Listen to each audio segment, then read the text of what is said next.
శరణం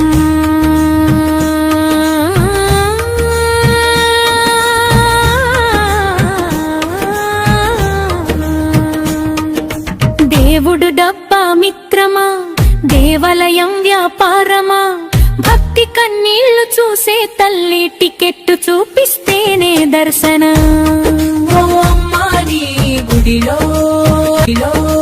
అడుగు పెట్టే వేళ నా గుండె చీలింది నిజం తెలుసుకున్న వేళ. శరణం అమ్మా. శ్రీశైలానికి వెళ్ళాను శివుడు చూడాలని, అతి గంటల లైన్లో నిలబడ్డాను నిశ్శబ్దంగా. డబ్బులు బట్టి దర్శనమని ఇచ్చిన దృశ్యం చూసి గుండె తట్టుకుంది.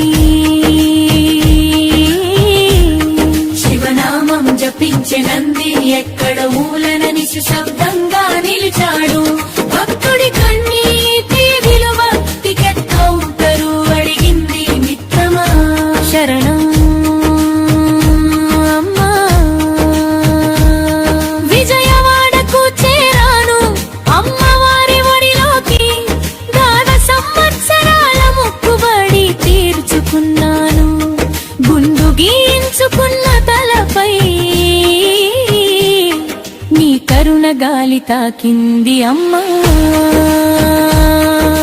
ఫోటో తీసుకునే డబ్బులు లేక గోడపై ఉన్నని బొమ్మకు నిలిచాను. నాకు అదే సరిపోతుంది అమ్మా, నువ్వు నా గుండెలో ఉన్నావు కదా. శరణం అమ్మా. భక్తుడికి దేవుడు దూరమైతే దారి చూపేది ఎవరు అమ్మా. డబ్బు ఉన్నవాడు ముందుంటే దైవం కూడా వరుస చూస్తుందా. రామునికి సేవ చేసిన ఆంజనేయుడు, శివునికి సేవ చేసిన నంది, ఇవాళ భక్తుడు సేవ చూసి ఎవరున్నారు ఈ లోకంలో. శరణం అమ్మా. సృష్టి అమ్మ లోకం అంటాను, ప్రకృతి నా శ్వాస అంటాను. ఈ లోకం ప్రతి జీవి నీ సృష్టే కదా అమ్మా. అయితే ఎందుకు ఈ వ్యాపారం, ఎందుకు ఈ అక్రమం? భక్తి కన్నీళ్లు చూస్తూ ఎందుకు మౌనంగా ఉన్నావు అమ్మా. శరణం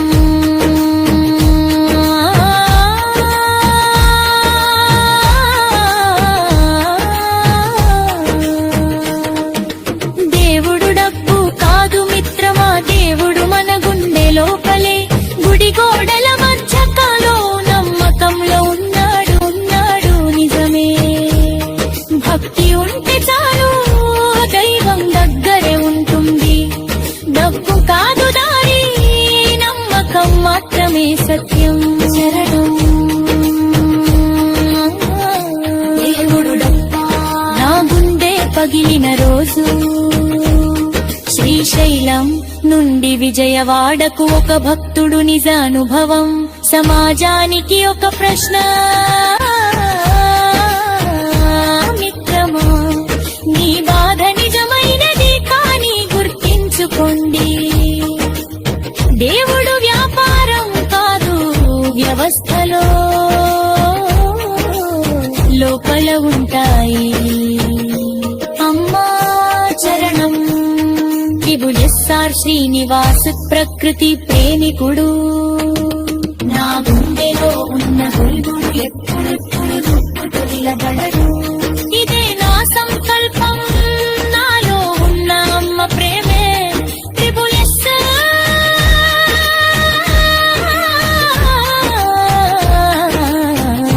శ్రీనివాస్ శరణం.